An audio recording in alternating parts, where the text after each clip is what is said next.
तंत्र परंपरा में भी दो भेद कहे गए हैं, एक वाम मार्गी एक दक्षिण मार्गी। वाम मार्गी परंपरा जो है, जो गृहस्थ नहीं है, उनका ये मानना है और वो इस विधि को अपनाते हैं कि उल्लू को लक्ष्मी जी का वाहन माना जाता है। लक्ष्मी सुख समृद्धि ऐश्वर्य की देवी है, तो उनको प्रसन्न करने के लिए तात्कालिक रूप से तत्काल प्रसन्न करने के लिए बहुत से लोग ऐसा भी करते हैं कि उल्लू की बलि देते हैं और इस गुप्त नवरात्र में, और कुछ लोग उल्लू को जलाकर उसका काजल भी अपने नेत्रों में प्रयुक्त करते हैं। यह एक मान्यता है और यह तंत्र की परंपरा है, उसमें भी वाम मार्ग की परंपरा है, यह गृहस्थ की परंपरा नहीं है। और यह साधक एकांत में जनजीवन से दूर रहकर इन क्रियाओं को करता है। जैसे ही तंत्र साधना की बात आती है, वैसे ही अविश्वसनीय तथ्य सामने आते हैं जो बताते हैं कि तंत्र साधना में सिद्धि के लिए उल्लू का इस्तेमाल हुआ है।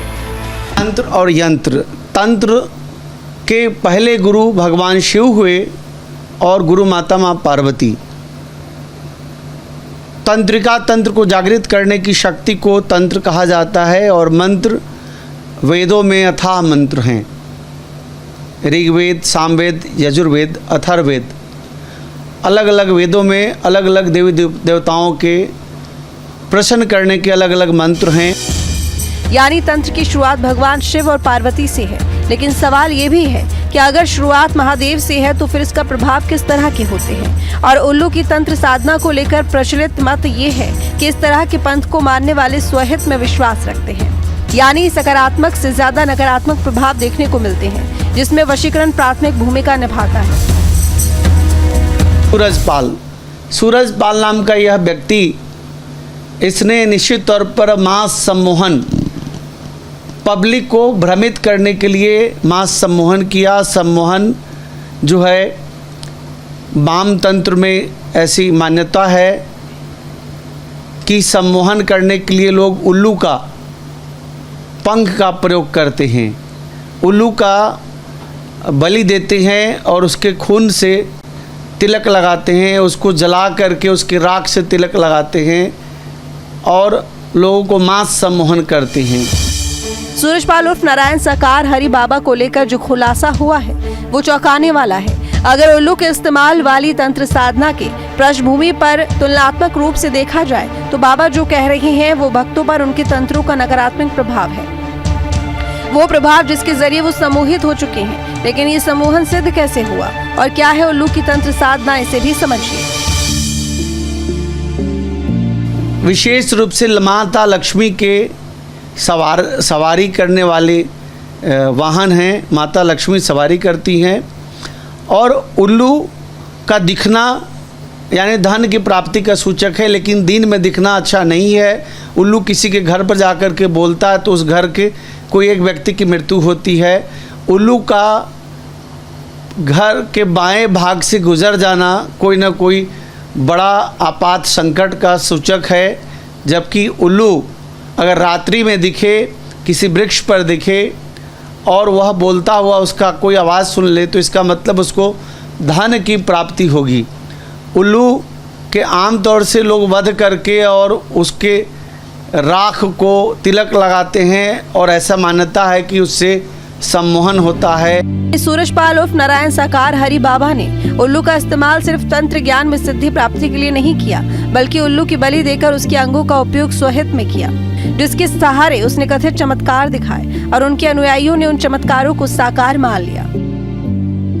का कलेजा खाने वाला जो तांत्रिक होता है उसकी आयु बहुत होती है, दीर्घ आयु को प्राप्त करता है, इसलिए लोग खाते हैं। अब सवाल ये है कि अगर उल्लू की तंत्र साधना को सूरजपाल उर्फ नारायण साकार हरि बाबा ने सिद्ध कर लिया है तो क्या उसे रोक पाना नामुमकिन है? और अगर नामुमकिन है तो क्या उनके अनुयायी अंधभक्तों की तरह हमेशा सम्मोहन में बंधे रहेंगे? क्या उन्हें बाबा के कथित चमत्कार वाले भ्रमजाल से मुक्ति नहीं मिलेगी? इसका जवाब भी जान लीजिए।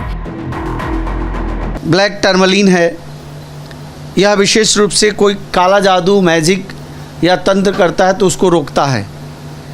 जैसे आपने वाम की बात की कि वाम तंत्र की बात की, अगर वाम तंत्र कोई किया जाता है, मैं समझना चाहता हूँ आचार्य जी, तो अगर ये पत्थर किसी के पास है या उसके पास है तो वाम तंत्र के असर के बेअसर किया जा सकता है। अब सवाल ये है कि क्या सनातन की धारा में उल्लू की तंत्र साधना से सिद्धि प्राप्त करना वैध है? इसका जवाब हाँ में इसलिए हो सकता है क्योंकि इसका प्रारंभ भगवान शिव और माता पार्वती से है। लेकिन क्या अपनी सिद्धि का उपयोग अपने हित के लिए करना, अपने आसपास के लोगों को सम्मोहित बनाकर रखना सनातन धर्म में स्वीकार्य है? सनातन धर्म में जीव हत्या पाप कहा गया है और अहिंसा को परम धर्म माना जाता है। हम लोग बलि देते हैं, लेकिन हम लोग पेठे का बलि देते हैं। हम लोग जब भी नवरात्रि आएगी तो सप्तमी की रात्रि हम लोग पेठे की बलि देते हैं। हम लोग विशेष रूप से अगर बलि की बात आती है, हम लोग पशु पक्षी को बलि पर विश्वास नहीं करते। पशु पक्षी की बलि जो है वाम तंत्र के लोग देते हैं, लेकिन हम लोग फल के प्रसाद चढ़ाते हैं, भोग लगाते हैं। हालांकि तंत्र साधना होती है या नहीं, इसकी पुष्टि हम नहीं करते। ऐसे ही सूरजपाल उर्फ भोले बाबा को तंत्र साधना में सिद्धि प्राप्त है या नहीं, इससे भी हम इत्तेफाक नहीं रखते। ना ही इस तरह की किसी दैवीय विद्या होने और उसे बढ़ावा देने में सहमति देता है। लेकिन अगर वाकई उल्लू की तंत्र साधना जैसी कोई चीज होती है और वो नकारात्मक असर डालती है, तो कथित चमत्कार के पीछे इंसानों की भावना से खिलवाड़ ही कहा जाएगा। Team news state. नारायण साकार हरि को अच्छे कपड़े और चश्मों का शौक था। आपको बता दें कि नारायण साकार के सत्संग की वीडियो रिकॉर्डिंग की इजाजत नहीं होती थी। बाबा की तस्वीरें खींचने और वीडियो बनाने पर भी पाबंदी रहती है। नारायण साकार हरि के मानने वाले तमाम लोग हैं। एक ऐसे ही श्रद्धालु, उनके अनुयायी हमारे साथ में मौजूद हैं, जो कि पिछले 10 सालों से उनसे जुड़े हुए हैं। उनसे बात करते, जानने का प्रयास करते हैं कि बाबा के आश्रम में और सत्संग के दौरान किन किन चीज़ों पर मनाही रहती है। वैसे ये बताइए, क्या क्या मना रहता है वहाँ पर? वहाँ पे कुछ नहीं, केवल नारायण साकार हरि की संपूर्ण विमान सदा सदा की जय जयकार।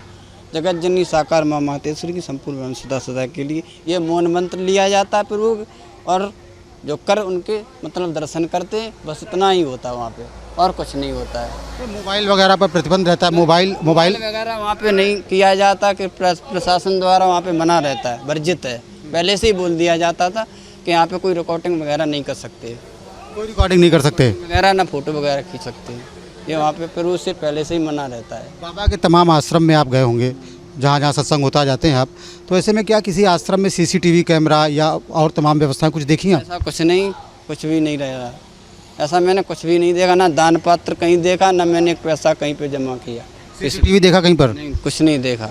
ना किसी को फोटो कैमरा संबंध रहता है, जैसे फ़ोन ले लिया तो वो दिया नहीं जाएगा, प्रशासन के हाथ में दे दिया जाएगा। अगर किसी ने वीडियो रिकॉर्डिंग की या मतलब किसी लाइव वगैरह डाला, इसलिए ये मना रहता था।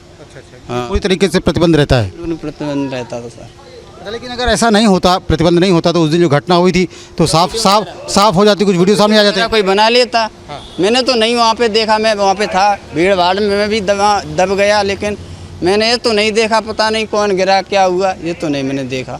मैं आप थे वहाँ पर? के वापस आ गए और घर पे आ गए। आप थे वहाँ पर? हाँ, हम गए तो वहाँ पे लमसम 50 लोग की एक गाड़ी थी, बस में गए थे हम लोग, संगत के लोग थे, गांव के सब लोग सारे अच्छे से घर पे लौट आए, कोई परेशानी नहीं हुई हम लोगों को। तो बाबा को उसमें कहीं ना वीडियो चलता है ना? बाबा अपना वीडियोग्राफर तो रखते होंगे जो बनाता होगा, प्रवचन देते हैं, तो वो मैंने तो नहीं देखा है, होता होगा तो पता नहीं, मैंने तो नहीं देखा है। और मतलब वे आते हैं और सीधे उधर से गाड़ी से आते हैं अपने और दर्शन देते हो, और जो मुँह से मुखमंडल से बोलते और चले जाते बने। भक्तजन कोई भी जो है वो अपने पास में मोबाइल रख नहीं सकता, तो स्विच ऑफ बोल दिया जाता है, स्विच ऑफ कर लो अपना फ़ोन, बस ये बोल दिया जाता है। तो सुरक्षा के लिहाज से ठीक है ये? हाँ। क्या लगता है? अच्छा से सब कुछ हमें तो अच्छा ही लगा। अब जाने पता नहीं प्रभु जाने क्या हुआ क्या नहीं, अब ये सब हुआ, इतना फैला पड़ा, क्या उनकी मर्जी जाने भाई क्या हुआ। घटना के बारे में क्या कहेंगे? इतनी दुखद घटना हो गई, क्या कहना चाहेंगे, कुछ कहेंगे? तो सबको ही है, हम लोगों को भी दुख हो, परमात्मा भी जाने, दुख तो सब लोगों को होता है, किसी का वो, अब परमात्मा उसका निर्णय जरूर लेंगे, जरूर कुछ न कुछ तो करेंगे जरूर।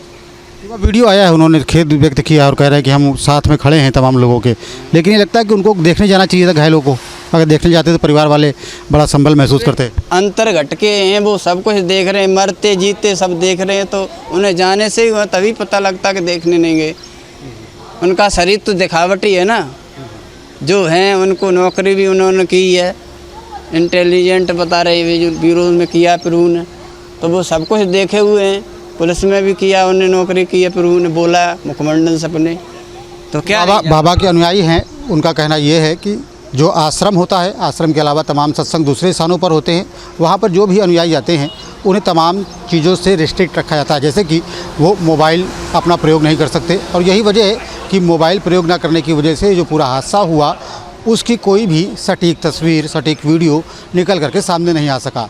दरअसल बाबा मोबाइल कैमरों से और तमाम दूसरे कैमरों से बचते हैं। यही वजह है कि उनके जो आश्रम हैं उन आश्रमों में भी कहीं पर भी सीसीटीवी कैमरा लगा हुआ दिखाई नहीं देता। हालांकि सुरक्षा के लिहाज से आज के दौर में सीसीटीवी कैमरा काफ़ी अहम माना जाता है, लेकिन इसके बावजूद उनके किसी आश्रम में सीसीटीवी कैमरा नहीं लगाया गया है। वीडियो जर्नलिस्ट अमित सिंह के साथ श्याम तिवारी, न्यूज़ स्टेट मैनपुरी।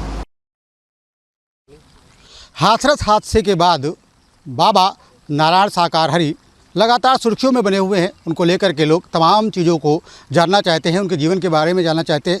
उनके बारे में एक बात और निकल कर सामने आ रही है कि उन्हें कैमरे का फोबिया है, यानी कैमरे से उन्हें डर लगता है।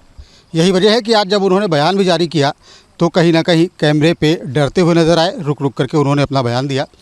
इसके अलावा उनके तमाम जो सत्संग होते हैं, जब वो प्रवचन करते हैं, इस दौरान जो श्रद्धालु आते हैं, जो उनके अनुयायी आते हैं, उनको कैमरा चलाने की इजाज़त नहीं होती। लोगों के मोबाइल या तो जमा करा लिए जाते हैं या तो उन्हें स्विच ऑफ करा दिया जाता है। कोई भी शख्स अगर मोबाइल चलाता हुआ दिखता है तो उसका मोबाइल ज़ब्त भी कर लिया जाता है। यही वजह है कि उनके तमाम जो आश्रम हैं वहाँ पर भी आपको दिखाई पड़ेगा कि सीसीटीवी कैमरे नहीं लगे हुए हैं। एक आश्रम मैनपुरी में है। मैनपुरी आश्रम के बाहर हम मौजूद हैं। आप देख सकते हैं कि काफ़ी बड़े परिसर में ये आश्रम बना हुआ है। सुरक्षा के लिहाज से इसकी दीवारें काफ़ी ऊंची हैं, इसका जो दरवाज़ा है वो काफ़ी ऊंचा है, लेकिन सीसीटीवी कैमरा नहीं लगाया गया। क्या वजह है कि बाबा को कैमरे से डर लगता है? एक श्रद्धालु से बात किया गया तो उसने इस बात की तस्दीक की है कि जब भी लोग उनके कार्यक्रमों में जाते हैं तो उन्हें वीडियोग्राफी करने की इजाज़त नहीं होती, मोबाइल कैमरा रखने की इजाज़त नहीं होती, मोबाइल फ़ोन ऑन रखने की इजाज़त नहीं होती। यही वजह है कि हाथरस हादसे के बाद कोई भी साफ़ तस्वीर निकल करके सामने नहीं आई। इस पूरे भगदड़ की कोई तस्वीर निकल करके सामने नहीं आई, क्योंकि तमाम जो श्रद्धालु जो वीडियो बना सकते थे उनके पास उनके मोबाइल नहीं थे। उनके मोबाइल पहले ही बंद करा दिए गए थे। तमाम सत्संगों में इस बात की ताकीद की जाती है कि कोई भी वीडियो यहाँ से लीक ना हो जाए, कोई भी वीडियो बन करके बाहर ना चला जाए। बाबा सोशल मीडिया से दूर रहते हैं, बाबा कैमरे से दूर रहते हैं। कहा जा सकता है कि उनको कैमरे का फोबिया है। यही वजह है, या तो कैमरे का फोबिया है या फिर कहा जा सकता है कि उनको आशंका रहती है कि अगर ये सब बाहर गया तो उनका ढोंग, उनका आडंबर लोगों के सामने आ जाएगा। यही वजह है कि उनकी कोई सभा हो, प्रार्थना सभा हो या फिर सत्संग हो या आश्रम के बाहर जब वो प्रवचन देते हैं, इन सभी कामों में इस बात को पर विशेष जोर दिया जाता है कि कोई भी शख्स इस कार्यक्रम की वीडियोग्राफी ना करने पाए, मोबाइल से फ़ोटो ना खींचने पाए।